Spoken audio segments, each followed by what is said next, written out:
Hello there, what is going on everyone? Today we got a preview of the Sith Infiltrator for X-Wings Wave 3. This is going to be for the Separatist faction and it is amazing looking. Before I dive into this, I do want to remind you guys there are still a few days left to enter for the Force FX lightsaber giveaway. All you have to be is a subscriber and leave a comment to enter for that contest, and stay tuned. At the beginning of March I will be announcing the winner in the form of an Amazon gift card, which you could use instead of a lightsaber for maybe X-Wing Wave 3. So you can do whatever you want with that. More details on Crabbok.com.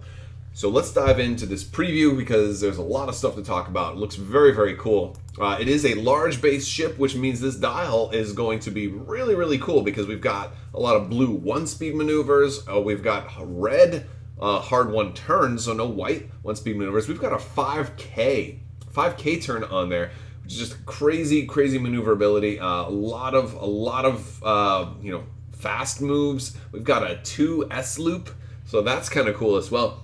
Pretty decent looking dial, especially for a large base ship. So, and this is, this was a maneuverable ship. This kind of feels like it's going to be as fast as the Ghost could be in, so for the Rebels. So that's going to be pretty interesting. It'll also be a fun one to fly, no doubt about that. We've got, our three forward is our fastest blue maneuver, so you're going to be able to clear stress without too much difficulty. You've got a lot of blue maneuvers on there, so that's not a bad looking dial. Not a bad looking dial. We do have a look at the ship card itself. So we have no native ability on the ship card, so it's not like it gets to cloak or anything like that natively. There's no cloak on there, which may have surprised some of you, but don't worry, keep watching. We'll talk about cloaking because it does eventually get that ability. So our Dark Couriers are generic. It's Initiative 2, and it's going to have 3 attack, 1 agility, 6 hull, and 4 shields. Okay, so 10 total health is pretty good. 1 agility, about what you'd expect. You might have wondered if they would have considered giving it more because it is supposed to be a pretty maneuverable ship, but I think it's a game balance thing because, let's face it, 2 agility on 10 hull, it would have been, and it's a big ship too. It's just, that's really the thing, is it's a big target. So 1 agility is appropriate. 3 attack is going to be nice, so there's not a whole lot. I don't expect we're going to see in the future a whole lot of 3 attack die ships for these Clone Wars factions. I think you're going to see a lot more 2 attack die ships that have the ability to increase their damage output through other means, but this one's just a straight up 3 attack die, so which is going to be good, especially if you just want to run it straight up.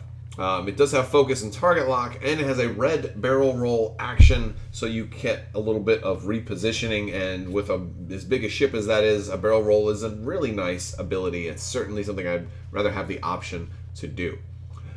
Alright, we also have 066. I believe 066 was a droid pilot that you may have seen in the Lando comics. So if you read the Lando comic book, you might be familiar with him. He was working for the Emperor and, kind of a holdover from the Clone Wars. Initiative 3, and he's a unique pilot, and he does have the ability, after you defend, you may spend a Calculate token to perform an action. So that one is pretty cool. He has Calculate instead of Focus. And so after you defend, you can potentially move out of the way. Now, Initiative 3, you are likely to defend before you shoot. So if you want to spend that Calculate token to then get a target lock or to reposition for a better shot or something like that, more power to you. It's actually a pretty good ability. I think you're likely to be shot before you attack, so pretty cool. We have Count Dooku. Now, only Initiative 3 for Count Dooku as he's flying this one, and that seems reasonable. I guess this is not necessarily his ship of choice. I'm sure we'll get his Solar Sailor at one point. I think we're going to see some of the same people fly multiple ships, and I think we'll definitely see Count Dooku in another ship at some point. I think his Solar Sailor, he'll probably have a higher initiative, possibly, because that's maybe his ship. That would be my guess. But he also is going to have 3 force charges, so that's cool. Adding a lot to this ship once you add the force to it. He does have the focus, obviously, because he's not a droid. And his ability is pretty interesting. After you defend, if the attacker is in your firing arc, which again, your firing arc's pretty big, especially on a large base ship, right? You may spend a force to remove 1 of your blue or red tokens. After you perform an attack that hits, you may spend a force to perform an action. A lot going on here, because this is 2 abilities in one. First off, after you defend, they don't have to have actually hit you or not. They can fire and totally miss.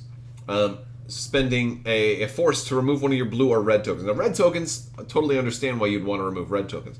Why would you want to remove blue tokens? Well, the cloak token is a blue token. And this is also good future-proofing in case they add any other blue tokens in the future going forward. This can potentially get rid of them. Generally, blue tokens are kind of good things, but there could always be a double-edged sword, just like how the cloak token prevents you from attacking. If you're cloaked, your opponent might fly in front of you thinking, oh, well, I can totally expose myself to this guy because he's not expose my vulnerable sides to this guy's firing arc because he's cloaked, he can't shoot. And then somebody else shoots you, and all of a sudden now you can decloak, surprise, ba-ba-boom. Ha-ha, foolish Jedi. Now I'll shoot you on your vulnerable side. So, that's my Christopher Lee impersonation, I don't know. Anyway, so that's basically, that's him going, twice the pride, double the fall. I am Saruman. No, I can't do it. I can't do it justice. He's got a great voice. Anyway, but getting rid of your red tokens works also. Get rid of a stress or whatever you want to do. All right, and then also his second ability is after you perform an attack that hits, you may spend a force charge to perform an action. So if you want to shoot and then get out of the way. Or if you are cloaking, there's a title that's going to let you cloak. You can actually shoot and then cloak. So this is very much reminiscent of like some of that old school X-Wing 1.0 whisper action. There's kind of some of that going on. All right, our ace here is our Darth Maul at Initiative 5. Very cool. I love the artwork there. They're showing it coming out of cloak. You still haven't seen. There's a title. We can cloak with the Scimitar title, just in case you're worried. So basically, it'll only let you cloak one. All right, after you perform an attack, you may spend 2 force charge to perform a bonus primary attack against a different target. If your attack missed, that you may perform that bonus primary attack against the same target instead. So basically, he gets to attack 2 times. That's really cool. Now he won't be able to. It won't be so easy for him to always attack twice because it's going to cost 2 force charges. So if he's spending force to modify his attack dice, he's going to quickly run out. And if he does this 2 turns in a row, he's going to also run out because he'll regenerate. He'll go down to 2. Or he'll go down to 1, then regenerate 1, be at 2, then he'll go down to no force, and he'll only regenerate 1, so then he's going to have to, spend some time recovering force. You may want to equip Darth Maul with some abilities to let him recover force a little bit faster, because he's going to be running out of force very quickly. So, but yeah, and he's still got 3 force charges, so that's a really cool ability. Let him attack twice. He's probably going to be very expensive, though. This is kind of like your Corran Horn for the Separatists. And I like that he can potentially attack the same target. I mean, you got some flexibility. You attack 2 targets, or if you miss the first one, attack the same one. And maybe you'll want to do some stuff. Like, I imagine there will be situations where you want to miss because you want to cause them to spend all their evades and stuff and then come back in for the kill. So, we have the Scimitar title. So this is how you're going to be doing your cloaking, but since it's a unique title, you're only going to be able to put 1 on here. This is a Separatist only, Sith Infiltrator only. Just in case they ever decide to make a Sith Infiltrator for maybe the Empire or something like that, they wouldn't be able to take this title on there. I don't think they're going to do that anytime soon, but it's good to future-proof because why not, right? There's no good reason why not to make it separate. All right. Unless, of course, maybe you wanted them to. All right, so you're going to gain a red cloak action, and you're going to gain the jam action. So this is giving you 2 actions already. And it also gives you a setup ability. You can place, after the place forces step, you may cloak. And the 4th thing it gives you is after you decloak, you may choose an enemy ship in your bullseye arc. If you do, it gains a jam token. So much going on here. So like it's thematic. It's like basically you come out of cloak, boom, now you're weaker, you're harder to hit. If you had a focus, maybe I can make it gone. Or if you haven't activated yet, I'll make it to where your next focus you don't get to take or something like that. So that much is cool. But additionally, like it's also giving you the ability to jam. I don't think I would want to jam too much. It's also giving you the ability to recloak. It's going to be a red cloak, so you'll take a strain when you do. I mean, a stress when you do. But like on Dooku, that's going to be really cool. And on Darth Maul, I could see it being cool. I could see really, really being cool on Dooku, though. I think the Scimitar It's gonna be a super cool title. A lot of fun. We got Hate. Now, earlier, I remember when this card was very first previewed, I thought it might have been Darth Malgus in the art. I don't know if any of you guys watched that video, but it's Kylo Ren.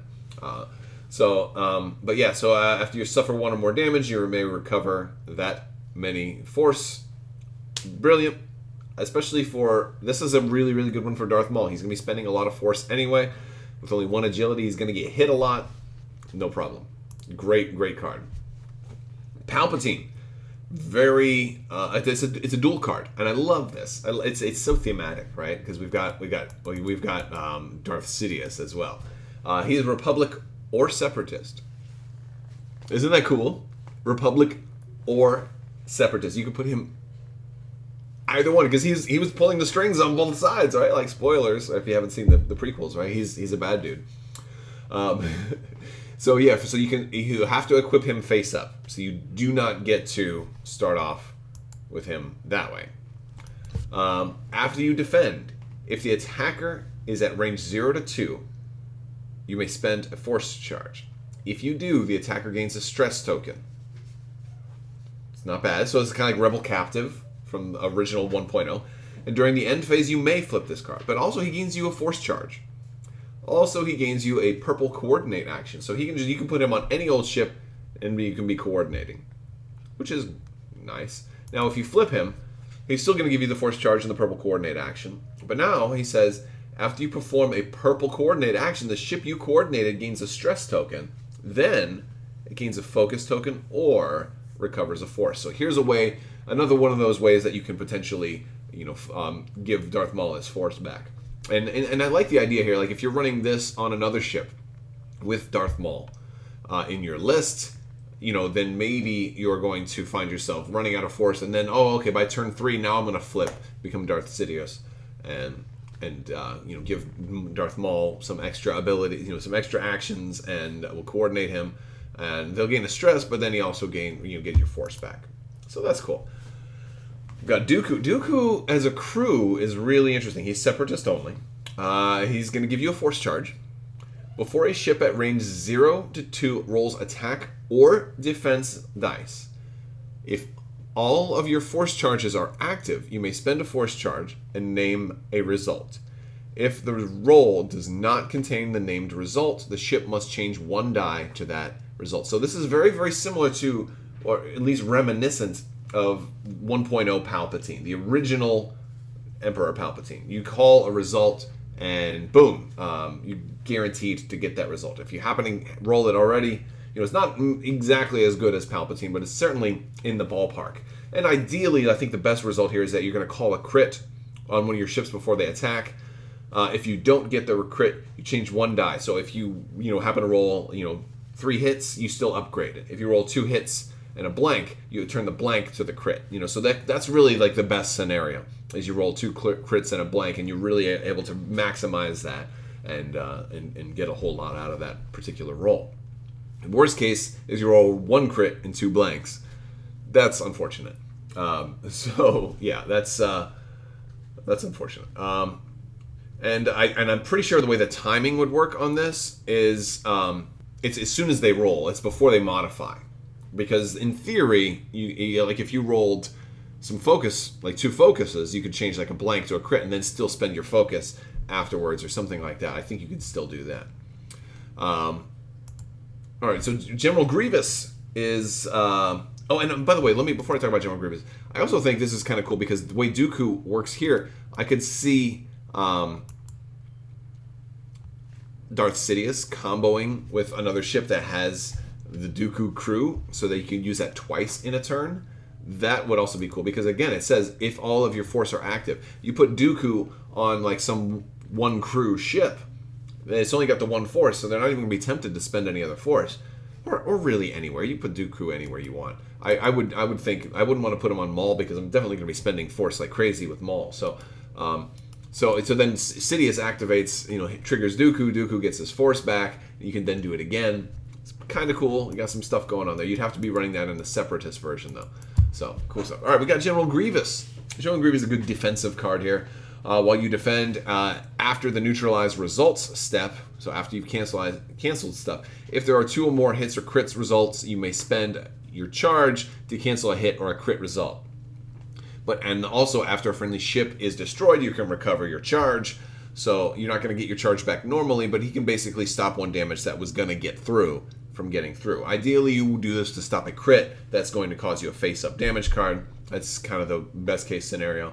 However, if you're expecting to lose more ships, you might just use this to stop a damage that might go to shields, just so you can spend, because you're not going to be able to have more than 1 charge. So you're going to be able to use it once, and then recover your charge and get another one. We've got K2B4. He's one of these solitary upgrades, so you're not, for the tactical relay, you're seeing that there's going to be some with the solitary keyword, so you can only have 1 solitary in your build. So it kind of forces you, like, you can't have all these different solitary upgrades. And that's a kind of a cool keyword. And they've already talked about solitary already, but here's a cool one that says, while a friendly ship at range 0 to 3 defends, it may spend a calculate token. Again, definitely working with calculate. Not really helping your human pilot. So this is good with droids. It may spend a calculate token. If it does, you add an evade result, unless the attacker chooses to gain a strain token. So what I like about this is it's making use of calculate, and it's giving you kind of like the old school evade from X-Wing 1.0, where you're just adding an evade result. But what I don't like about it is that it gives your opponent the choice to counter that ability by taking a strain token. Now, strain tokens were teased already. Basically, they're making the ship even more vulnerable to attack. Basically, while a strained ship defends, it rolls 1 fewer defense dice, and it's removed after it defends. But you can also remove the token by executing a blue maneuver. That's just from the write-up for strain tokens that they've already done. And so it's, I could see either way being good. It's certainly doing something good for you regardless. But ideally, this would work best if it's a ship that you have a whole bunch of other ships that are ready to shoot this guy. And like, do you want to attack me? And then I'm more likely to crit you, And if your opponent has a whole lot of shields, then maybe they'll say, no, I'd rather blow your ship up and then maybe take 1 more damage on when you do attack me. It's kind of like that. But you can do this multiple times, too. Which is, that's kind of the cool thing. Because, any friendly ship at 0 to 3. So while all your ships are defending, you can just, the problem is, you can just like, all right, well, all your guys are going to take a strain token then. So that's cool. This is a cool one. We're getting the Dirk 1 probe droids. This is one of the coolest things. During the end phase, it's got 2 charges. During the end phase, you may spend 1 charge to drop or launch a Dirk 1 probe droid using a speed 3 template. This card's charge cannot be recovered. So this is a finite charge thing, and for good reason, because you're dropping something on the battlefield, and it has its own ship card. Kind of. It's a remote. It's not really a ship. You're dropping these remotes onto the battlefield, and they're going to assist all your ships. It's so cool. While a friendly ship locks an object or jams an enemy ship at any measure range from you being the ship, not the ship that carried it or launched it, you being this thing. So basically, you're dropping a little remote onto the board, and now your ships can target lock, measuring range from that remote that you drop. It's like basically in this picture right here. I'm down here in the bottom left corner. I dropped that thing earlier and it flew around, and now my other guys can target or do other things, or like from range of that. Just, it's very, very, very cool. Jam, boom, done. Okay. After an enemy ship overlaps you, that ship rolls an attack die. On an eyeball result, you suffer a damage, so people can run you over.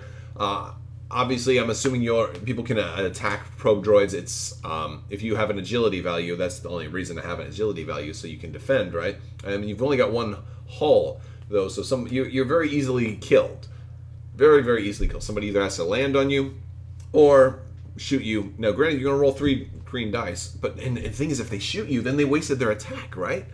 Maybe not. Maybe that was the only ship that was in range, so they had no other shot. But generally, if somebody shoots down a probe droid, they spent their attack, and like, better to shoot the probe droid than to shoot my ship, right? And then also during the system phase, at your initiative, you may relocate using these templates. So it will be a little bit tricky for them to land on you. It might be a little tricky. Very, very cool card though. And that's our Sith Infiltrator preview. I'm like super excited about these. I can't wait for Wave 3 to come out. I can't wait to start playing more X-Wing.